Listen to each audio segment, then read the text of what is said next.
Hey architects, here is a step-by-step guide on how to get started on drawing your Parthenon using one-point perspective.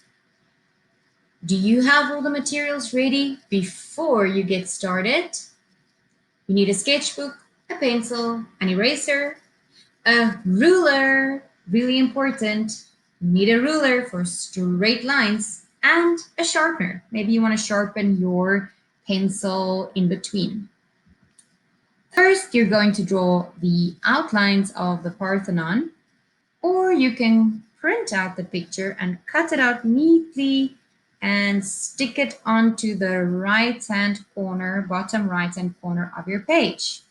So if this white part is your sketchbook, you would put the picture on the one side to the bottom of your page, and you will draw a horizon line with a vanishing point. Oops.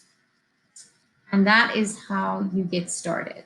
Next up, now you will start to connect from your vanishing points a line to all the corners of your building. There are so many little corners because we have a very geometric shaped building.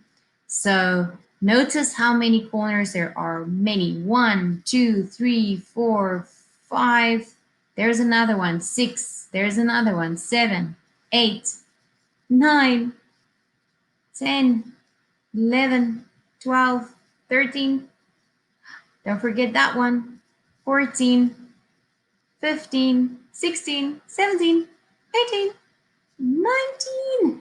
Just 19 on this side, and I haven't even counted these little ones. Okay, but we'll just first get started with the lines on the side of the building, and then you will start to draw in the pillars on the side.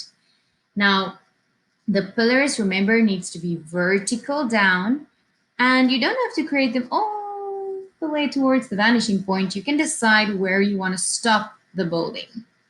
Okay, so if you want the building to be about this big, or maybe you want it to be ending here somewhere, you can add the vertical line where you want it to end, and then the diagonal line that should be parallel to this line over here, the roof.